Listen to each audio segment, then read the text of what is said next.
Driving licence പുതുക്കിയിട്ടും അത് ഇതുവരെയായിട്ട് പോസ്റ്റലായിട്ട് വന്നില്ലല്ലോ എന്ന് പരാതി പറയുന്നവരോടും പുതിയ ഡ്രൈവിംഗ് ലൈസൻസ് എടുത്തിട്ട് കഷ്ടപ്പെട്ട് ടെസ്റ്റ് കൊടുത്ത് പുതിയ ഡ്രൈവിംഗ് ലൈസൻസ് എടുത്തിട്ടും അതും വന്നില്ലല്ലോ അതിനുവേണ്ടി കാത്തിരിക്കുന്നവരോടാണ് ഈ വിവരം.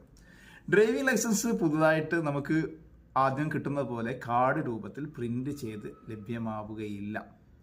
ഇപ്പോൾ ഡിജിറ്റൽ യുഗത്തിൽ ഡിജിറ്റൽ ഡ്രൈവിംഗ് ലൈസൻസാണ് കേരള MVD നൽകിക്കൊണ്ടിരിക്കുന്നത്. ഇത് പലരും അറിയാതെ ഇപ്പോഴും ഡ്രൈവിംഗ് ലൈസൻസിന് കാത്തിരിക്കുന്ന ആളുകളുണ്ടാവും. അതുകൊണ്ടാണ് ഈ വീഡിയോ ചെയ്യുന്നത്.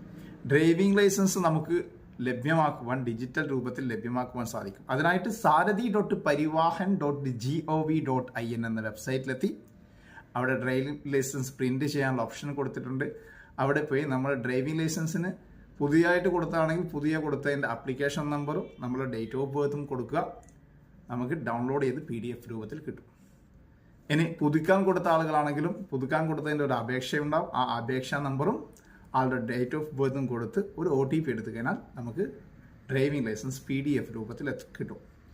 ഇതാണ് ഇതിൻ്റെ ഡിജിറ്റൽ രൂപം. ഈ ഡിജിറ്റൽ രൂപത്തിൽ നമുക്ക് ഫോണിലൊക്കെ വെച്ച് നമുക്ക് പോലീസുകാരോ അല്ലെങ്കിൽ RTO ആരാണോ ഇത് ആവശ്യപ്പെടുന്നവർക്ക് ഇത് കാണിക്കാം. ഡ്രൈവിംഗ് ലൈസൻസ് എവിടെയൊക്കെയാണ് ആ ഡോക്യുമെന്റ്സ് ആയിട്ടുള്ളത് അവിടെ നമുക്കിത് കാണിക്കാൻ സാധിക്കുന്നതാണ്. ഇനി ഓപ്ഷൻ നമ്പർ 2 ആണ്.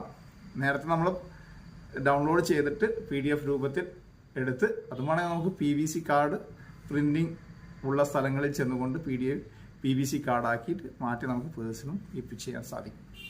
ഇനി ഓപ്ഷൻ നമ്പർ 2 ആണ്. നമുക്ക് പ്ലേ സ്റ്റോറിലും അതേപോലെ തന്നെ ആപ്പ് സ്റ്റോറിലൊക്കെ പരിവാഹൻ എന്ന് പറയുന്ന വാഹന്റെ ഔദ്യോഗികമായിട്ടുള്ള ആപ്പ് ലഭ്യമാവും.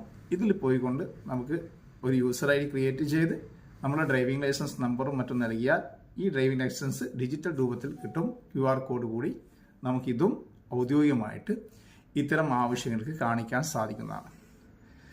നിങ്ങളിൽ പലർക്കും ഈ വിവരം അറിയാം.